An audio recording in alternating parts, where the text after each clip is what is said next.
A ver, abuela, que estás facendo? Limpiando a arteira. Desde a última vez que se fixo o pan, non se volveu tocar, entón hai que sacarlle toda a fariña que quedou desde a última vez para que non quede ningún residuo das fariñas vellas. O primeiro, sempre hai que empezar por lavar ben as mãos e limpiar a arteira e botar a fariña agora.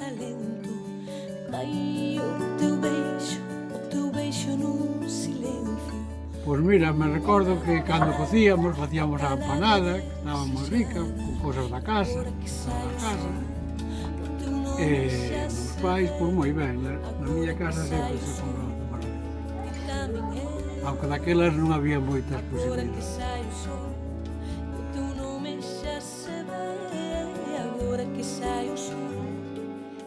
Este é millo galego do país.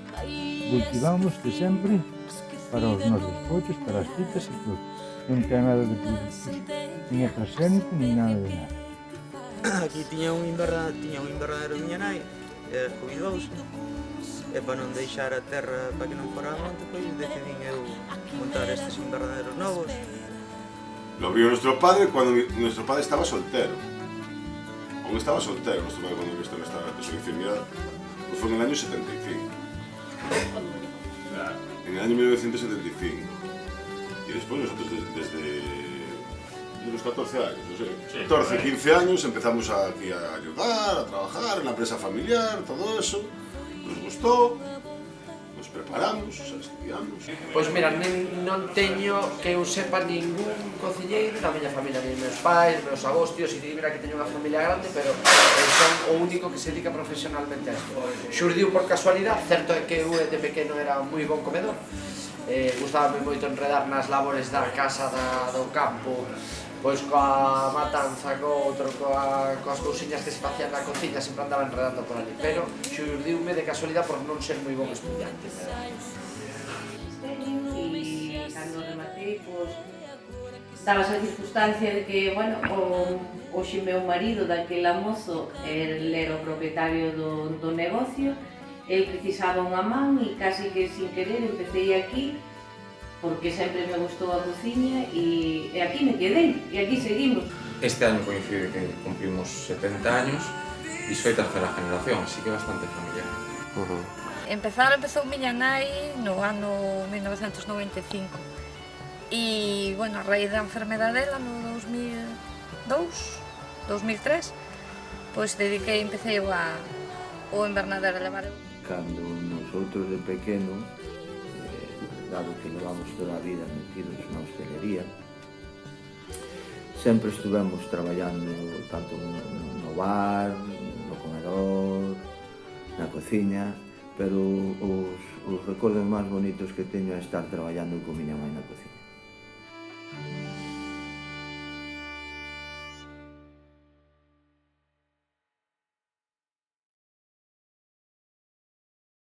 Estamos na Lareira do antigo convento franciscano, porque antes de ser museo, todo este espacio que vedes aquí era a cociña do convento de San Francisco de Lugo.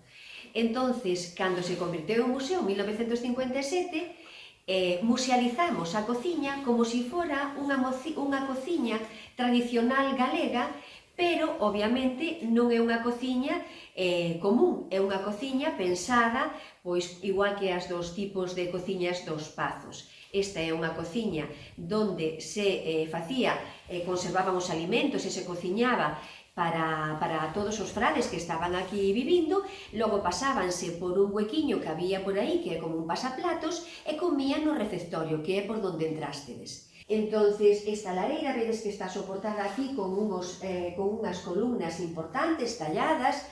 Temos tamén uns vertedoiros de granito, unhas mesas tamén de pezas completas de granito, e logo unha serie de elementos de cociña, de útiles de cociña e de almacén de alimentos dispostos todo ao redor como poderían estar no seu momento no século XVIII e tamén nos séculos posteriores, porque os frades franciscanos foronse de aquí a finales do século XIX. Hasta entonces, esta era a súa cociña.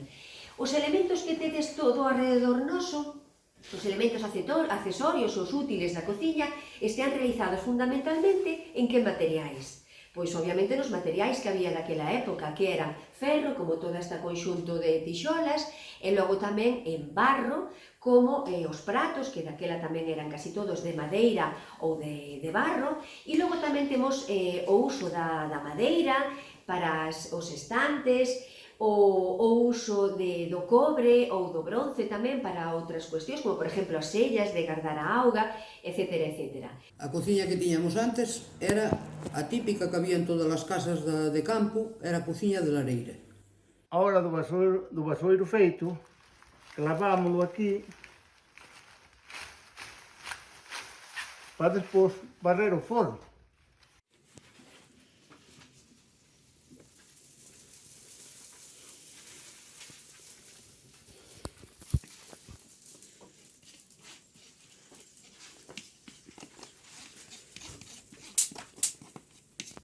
Pois, cando eu era pequeno, sobre todo recordo na casa da miña avó había dous tipos de cociña. Había a cociña de leña, que era unha cociña de pedra na que tú metías leña e con lume, a base de lume, quentabas a cociña onde cociñaban, e xa había tamén daquelas cociñas de gas, que eran cociñas que a través dunha bombona de gas filtraba, bueno, polos condutos hasta a zona onde salía o lume, tamén utilizábamos as dúas.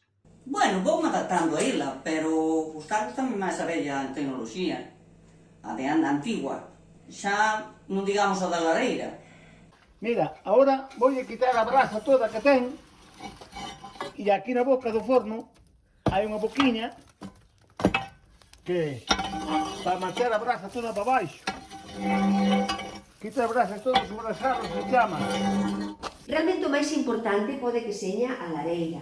A lareira, como vedes, aquí facíase o lume e aquí se cociñaba. Subía o fume pola chimenea para arriba, pero aquí tedes este artiluxo de ferro que era donde se poñían os platiños que vedes por aquí para que se mantiveran quentes. Poñías aquí, aquí e aquí abaixo o lume. De acordo? Entonces, había un outro artiluxo para colgar estos potes. Por que estes potes tan grandes? Porque se facía a comida para moita xente, pero senón tamén os había máis pequeniños, colgábanse de aquí encima do lume e é donde se cociñaba.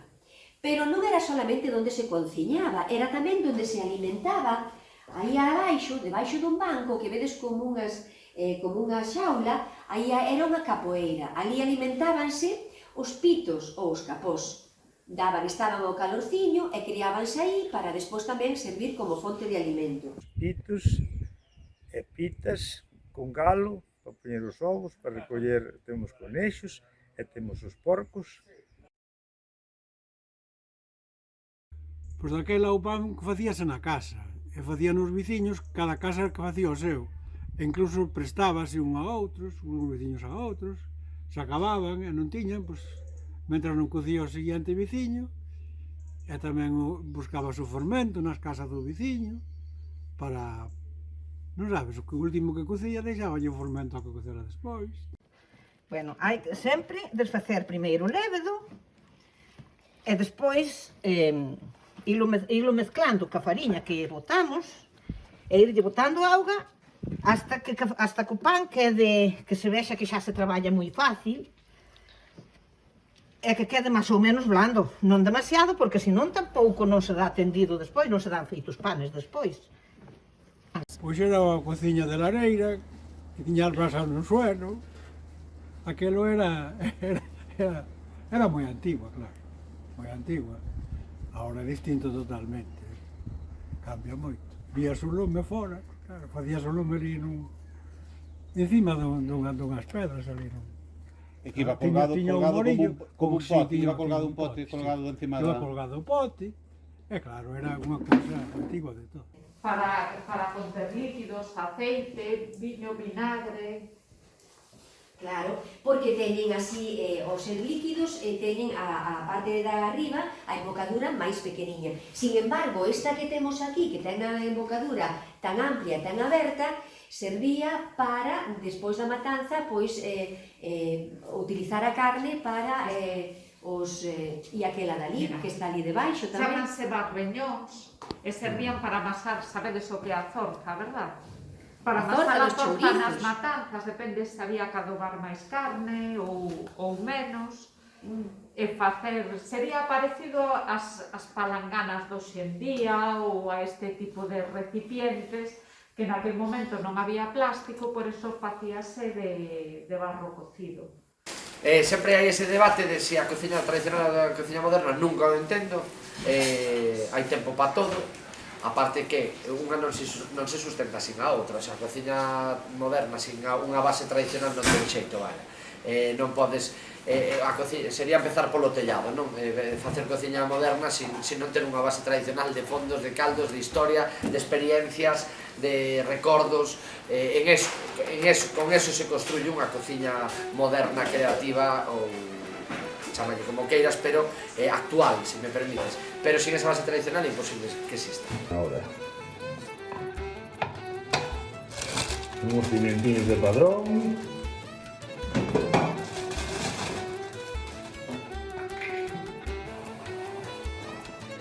así con pouco aceite, unha freidora de aire.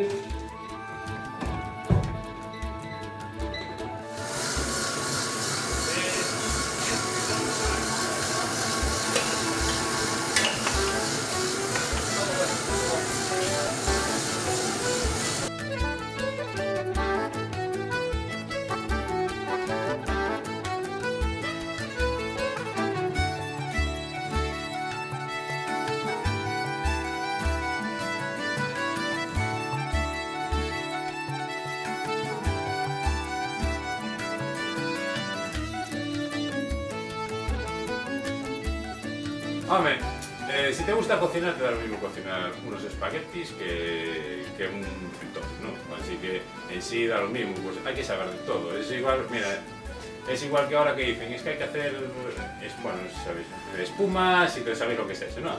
Espumas, esferificación y todo eso, ¿no? La cocina molecular, ¿no? Pero es que hay que saber hacer de todo, hay que saber ese tipo de cocina y hay que saber hacer el otro. Porque hacer unas lentejas bien es mucho más difícil que hacer una espuma. Pasa que la espuma, sigues la receta, le echas unas 4 cositas y te sale la espuma, las lentejas, hay que darle el toque siempre. Justo. Para mellor, casi todos, o sea, isto todo evolucionou un ben, excepto a unión que había entre a xente, entre os vecinos. Bueno, hai moitos cambios que foron dentro do que a cociña é moi variable, non? Nos últimos anos, pois, o que en sí cambiou moito, profesionalizouse moito, viñeron cousas para traballar con diferentes opcións, pero sígueme gustando moito máis a cociña tradicional. Cambió mucho y no tanto, porque lo tradicional siempre es tendencia, o debería ser así, y sigue siendo. Cambió en cuanto a que la gente busca pues, comer un poquito más ligero, quizá no tan pesado, pero eso por necesidades del día a día, ¿no? Antes se necesitaba más energía. Ahora se sigue buscando sabor, evidentemente, pero todo un poquito más suave. Vide comigo que vos enseño outra cociña que sería máis moderna, na que nos abastecemos para os banquetes e donde está tamén outro tipo de material que antes non existía. Pois gústame máis o de agora porque agora gústame máis comer que antes. Disfruto máis dos platos que cando era pequeno. Mira, quede por aquí. Esta sería a cociña na que porque se sirven as bodas. En canto máis innovador e que máis servicio nos dá a nivel de traballo sería esta máquina. Esta máquina é un abatidor de temperaturas. Tienes aquí as ollas a enfriar e podes meter ollas bemedes de que capacidade e que tamaño. Entonces isto o que fai é poñelas enfrías desde o núcleo da olla de dentro hacia fora e iso que nos vai a permitir evitar, sobre todo, pois, intoxicacións. Antes se hacía mucho más lo que es algo frito, algo con, bueno, con salsa y todo. Ahora ya se va más a plan algo más sano, lo que es a la plancha. Tú un pescado ahora, pues te lo van a pedir siempre a la plancha, cocido. Antes te lo pedían con salsa, te lo pedían mucho. Y las elaboraciones antes eran a base de natas, ahora ya son con salsas más ligeras, que no sean tan pesadas. Y se pasa mucho menos el producto se pasa menos. El punto de cocción es mucho más bajo ahora que antes. Y yo creo que ahora se le da más valor al producto que antes, en el sentido de que no se esconde tanto los sabores, o sea, se prima mucho más la esencia del producto que se trabaja. A cociña moderna, a cociña tradicional, dependen do ejecutor da misma, poden ser igualitas de sanas, vaya, o sea, eu penso que a cociña, penso que me dará razón calquer nutricionista, que unha cociña sana é unha cociña variada e equilibrada, non? Podes comer hoxe un trozo de touciño e mañá comes peixe azul e mañá comes verdura e equilibrado con froita e tal e cual. Esas dúas cousas, eso pode darse na cociña tradicional e non ten por que haber esa discusión tampouco. Sobre todo muchas veces por normativa incluso, muchas otras porque se aprendió a que era mejor respetar ciertas partes de los alimentos, algo en este caso de pescados, de carnes y demás. Y quizá también gustos, ¿no? Antes se comía mucho más tipo, en caza por ejemplo, mucho más tipo de animal que ahora pues no tiene la aceptación que tenía antes. Y yo creo que va un poco por lo que te comentaba antes del tipo de comida un poquito más suave, no cosas tan pesadas y demás.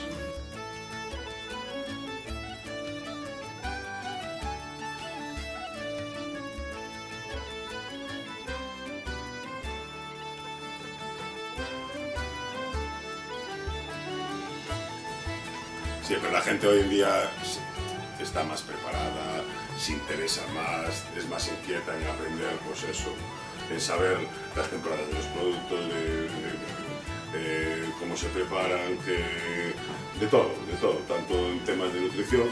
Hoy la gente se cuida mucho más, es más de comer sano, con menos grasas, con menos... sobre todo la gente que come fuera todos los días, eso se ve más por la semana. La gente que come fuera por trabajo, se le ve que se cuida mucho más, porque hoy la gente se cuida, no le gustan comidas pesadas, comidas copiosas, mucho más simplemente vapor, simplemente plancha, más verduras, de guarniciones. Vamos a plaza, al jefe de cocina le gusta mucho el producto ya no de mercado, que evidentemente, sino de temporada, el estacional. Porque si algo se da solo en una estación es ahí cuando va a estar bien, evidentemente. Y después proveedores, pues mira, el restaurante cumple, ya digo, 70 años y hay proveedores que llevan más de 40. Así que conocen perfectamente lo que queremos, lo que buscamos y necesitamos. Pois aquí na España, coa cociña mediterránea, tenemos o factor beneficioso do aceite de oliva, que é a base da nosa dieta, e despois aquí, en concreto, en Galicia, temos a sorte de tener vos alimentos, vos xéneros de materia prima de kilómetro cero, como pode ser a carne que se produce aquí, as verduras que se producen aquí, o pescado que vende a nosa costa, e con isto podemos facer menús moi completos e nutritivos. ¿Se utilizaban alimentos del mercado o del huerto? De los dos sitios, más del huerto, porque antes todo el mundo tenía huerto, pero de los dos sitios. ¿Y la carne? La carne, pues igual se utilizaba más la de casa, porque todo el mundo tenía animales para matar y se mataban animales para consumir más carne de casa. Eu hasta que me fun da casa dos meus pais, tomei sempre leite recién ordeñada de vaca. O habitual era que se fervera para eliminar as impurezas e sempre tomei dese leite. Que me pasaba? Que cando tiña que ir a casa de algún amigo ou de algunha amiga ou algún día de quedarte a dormir, e dabanche o típico que era un colacao con biscoito ou con galletas. E eu pasaba fatal, porque a min o leite este que tomamos hoxe todos hoxe en día de cartón, a min sabíame a metálico, me sabía fatal o leite, botaba colacao e azúcar, pero non tiña nada que ver o sabor do leite que ven envasado co leite que tiñamos que tiñamos en casa. Os sábados, domingos, temporales, xeadas, toda a festa.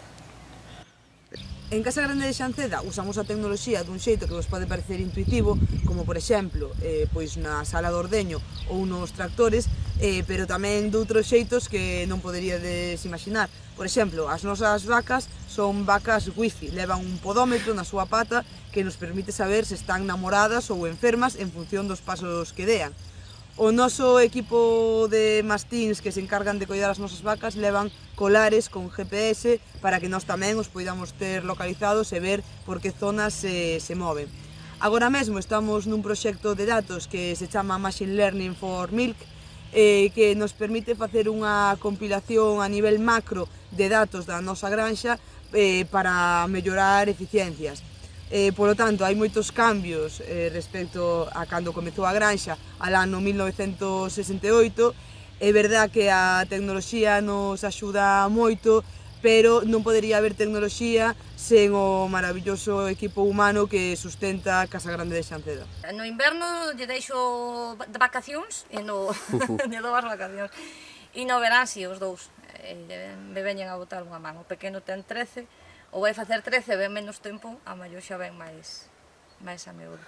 E a parte de incentivos, pois eso, facéndolle algunha plantación para que eles acoiden e apañen eles e o que ganan é para eles, claro está. Preocupamos polas grasas, pola cantidad de grasa, polos caldos, como se fai, por incluir verduras nos nosos menús, porque sexa un menú equilibrado. Cando redactas un menú de principio a final, pois sí que dices, oi, isto leva moita carne, ou isto leva moito peixe, ou faltanlle verduras, ou mira que todo demasiado potente, ou tal.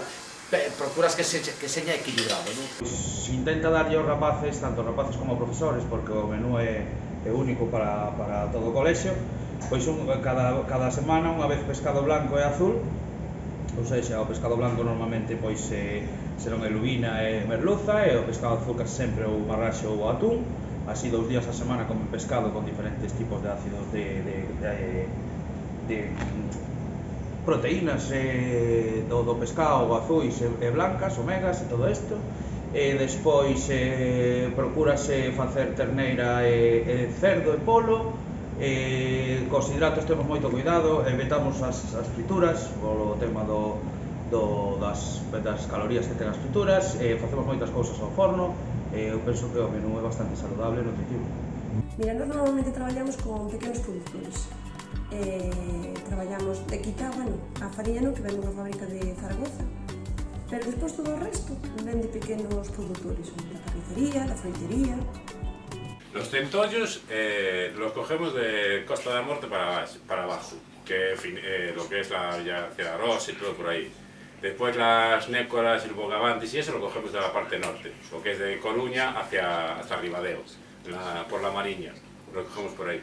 Eu recordo que antes de estar en Lugo, cando estábamos en Begonte, mercábase moito nas feiras, ou incluso había unha gran cantidad de produtos que non necesitábamos mercar. A día de hoxe nunha cidade mercase casi todo, pero daquelas nós tiñamos animais e tiñamos horta, entonces a maior parte dos produtos que comíamos eran de fabricación caseira, de explotación caseira, non necesitábamos mercalos. E cando necesitábamos mercar, pois algún pequeno supermercado ou a veces que se compraban cousas nas feiras.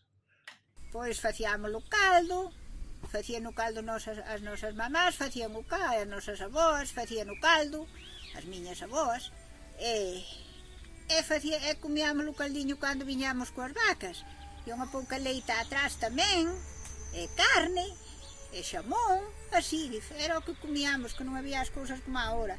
Meus pais xa iban vender a Pontevedra, a plaza, nunha furgoneta. Meus abuelos xa iban a vender a Pontevedra, a plaza, nun carro con cabalos. E supoño que de meus abuelos para atrás pois farían o mismo, pero porque eu son o máis novo de 3 irmáns. É o único que me dedico ao campo. Miñas irmás teñen viña, pero teñen outros traballos. Eu só me dedico ao campo, non teño outros traballos.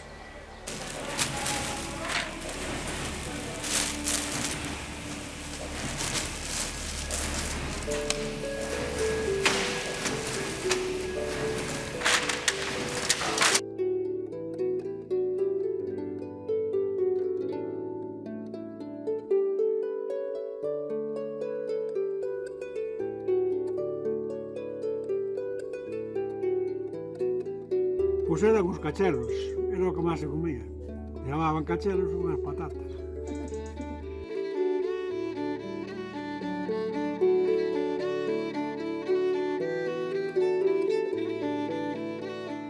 Como dixo meu irmão, un chorizo o sea, quen dixo que un chorizo era sano? En a miña casa sempre esta discusión de si botarlle máis grasa ao chorizo, si menos grasa, si bla bla bla. Bueno, pues, o chorizo habrá que comelo con menos frecuencia e cando ves a un restaurante así que non é a diario, non ves a darte un capricho. Se cadra ese mirar que comes de un xeito máis saludable, deixalo po día a día. A veces pensamos, ¿qué es mejor, la comida tradicional o la comida moderna? Bueno, yo creo que lo primero que tenemos que pensar es que el ser humano es ser humano desde hace 200.000 años, es muchísimo tiempo. Solo son 5 generaciones las que llevamos viviendo así en este estilo de vida, y esto ha ido cambiando un montón. Entonces tenemos que pensar, como digo, que no solo en la comida tradicional, que sería la que hacían nuestros abuelos, sino la que hacían nuestros ancestros. Entonces, ¿qué ocurre? Para poder alimentarnos bien, tenemos que pensar que lo ideal es comer alimentos, no productos. Por lo tanto, es mucho mejor irnos a comprar al mercado y no al supermercado. Tenemos que tener productos que sean de calidad, que nos aporten buenas grasas, de buena calidad, buenas proteínas también, de buena calidad. También necesitamos alimentos como por ejemplo las setas, que son buenísimas en betaglucanos para el sistema inmune. También es interesantísimo utilizar alimentos que nos da la naturaleza, como las frutas. Las frutas son verdaderas golosinas. Los fermentados también es una comida muy tradicional y que ahora está un poquito en desuso, que es ideal. Esto no está reñido con una cocina moderna, también podemos hacer una cocina moderna. ¿Cuál es el problema? Que a veces confundimos moderna con cocina rápida. El problema es la cocina rápida, cuando, pues como digo, tiramos mucho de alimentos que ya están muy procesados, que tienen muchos conservantes, muchos edulcorantes generalmente para conservarlos. Entonces eso es de lo que deberíamos huir. La comida rápida, pues yo la dejaría de vez en cuando, pues eso, para cuando no tenemos tiempo. Pero entre semana es interesante que comamos alimentos de buena calidad y que nos aporten suficientes energía para el día a día. Huyamos de la comida rápida y la dejamos solo para momentos en los que, bueno, pues no tenemos tiempo o queremos darnos algún capricho.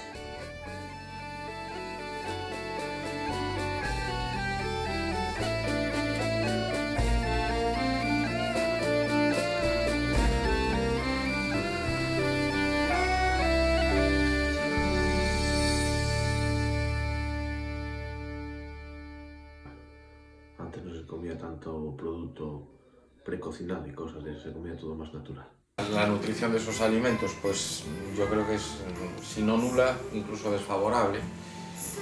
Pero bueno, son caprichos que de vez en cuando pueden apetecer, ¿no? Yo en eso soy muy claro, no me voy a esconder. ¿Qué pasa? Eso sí que evidentemente para el día a día es malo, incluso para el tema salud y demás. De hecho, nosotros aquí, en el restaurante, lo que buscamos es una comida que quien necesite comer fuera de casa y se lo pueda permitir, pueda comer todos los días aquí y que esté bien nutrido, que esté sano, que no se note pesado. Siempre digo que la comida no se acaba cuando sales por la puerta, se acaba bastantes horas después. Cómo te sientas por la noche o incluso al día siguiente, eso es como realmente te ha sentado la comida.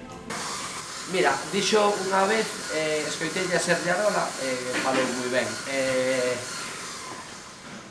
Dixo que non lle podía prohibir aos seus fillos ir a un restaurante de comida rápida, que non se diremos marcas, ou cadenas, porque lo vas a convertir en un bicho raro.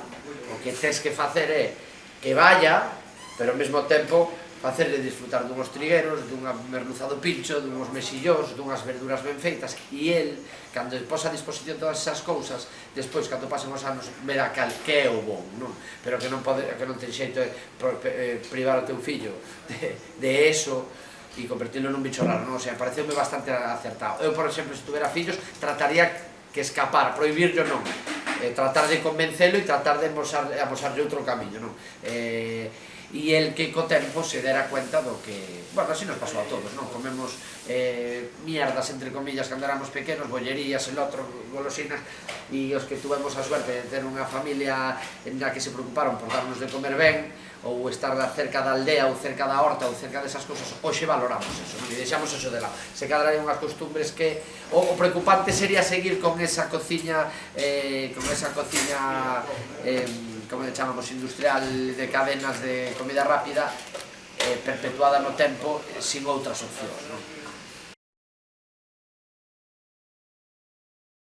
Quen facía a comida sempre se quedaba na casa a persona máis maior, e os demais pois tiñamos que salir traballar ao campo.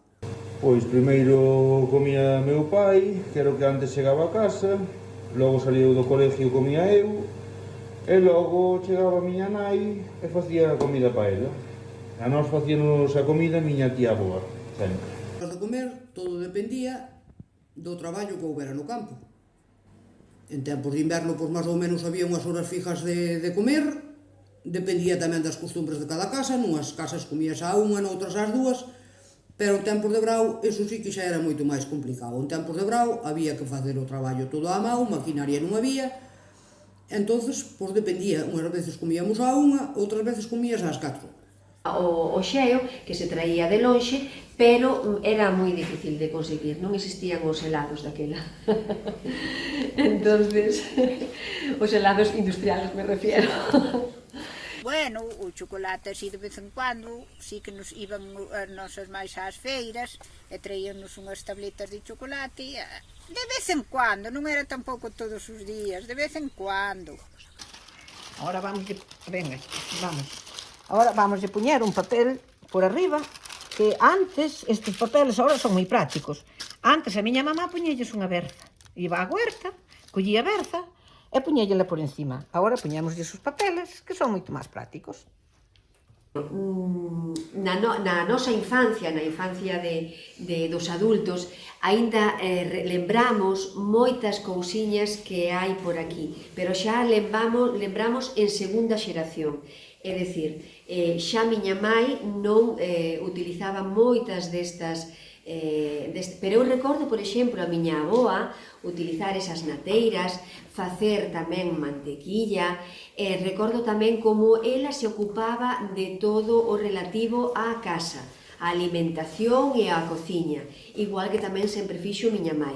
Esa é unha cuestión que hoxe en día xa non é así, porque nos ocupamos homens e mulleres de todas as cousas relativas á alimentación e á casa, a facer comida, limpieza, etc., pero nas nosas xeracións, nas xeracións anteriores á miña, sí que efectivamente era, digamos que unha carga, porque ademais da casa tamén tiña que ocuparse das outras labores agrícolas e gandeiras, atender ao gando, a horta, etc., e nese caso, como vos decía, as cousas cambiaron moito, pero tampouco estamos tan lonxe desas dúas xeracións anteriores que a principios, quen dice a principios, dice tamén na posguerra, en toda a Galicia e tamén en España, se tiñan que ocupar ou se ocupaban as mulleres por costume, por tradición, etc.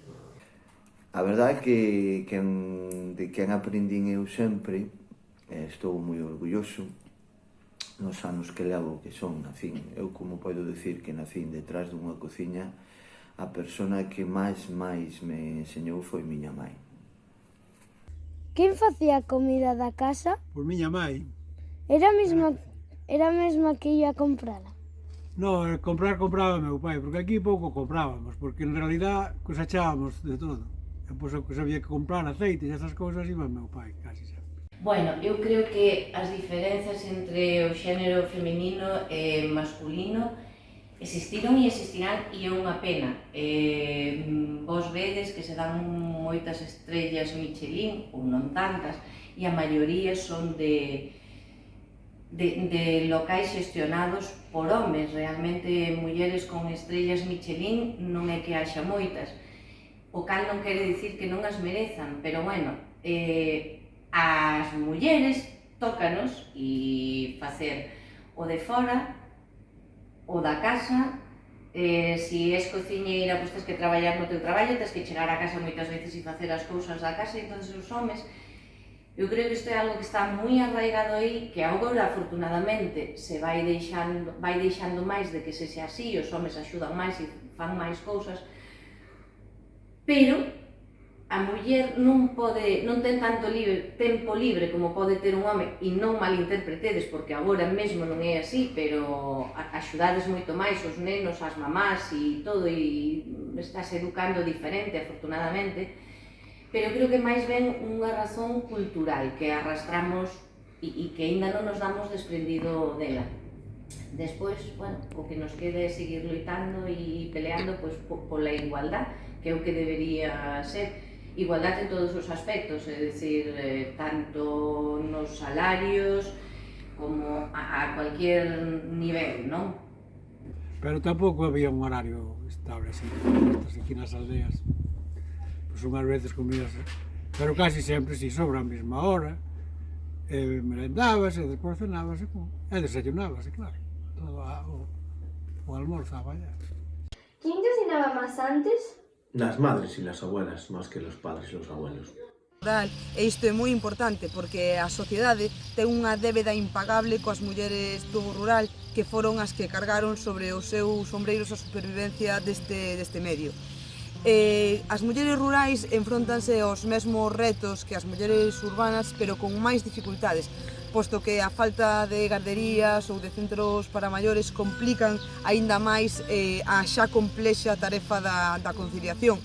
Moitas veces falese das mulleres rurais en termos de superheroínas, e o ideal é que as mulleres rurais non tiveramos que ser superheroínas, senón que tiveramos uns servizos que nos permitisen compaxinar a nosa carreira profesional co noso lecer e co traballo na casa, que ese outro piar que tamén cargan moito máis sobre os seus ombros as mulleres no rural que os homes, xa que adoitanse facer cargo do cuidado de nenas e nenos pequenos e tamén de maiores. En Casa Grande de Xanceda reivindicamos reiteradamente a figura da muller rural, a última vez cun grafiti xigante de alpacas. Somos unha plantilla na que o 62% somos mulleres e rurais. O traballo que poida dar de comer a unha familia realmente é un traballo digno digno de facer tranquilamente, de darlle comer a unha familia, porque vale a pena realmente. Mellor que estar baixo nadie, mellor traballo non podemos ter. Escoita, Delia, cambiarías isto por algo algún día ou estás contenta? Nunca cambiaría o meu traballo por traballar baixo nadie, jamás. Eu son jefa, dueña e señora. Vou cando quero, crío os fillos como quero, vou onde quero, todo isto é libre, eu son dueña de todo. Ahora para ti, ¿quién cocina más? Ahora más o menos a partes iguales. Bueno, un pouco máis las madres igual, pero a partes iguales. Ben.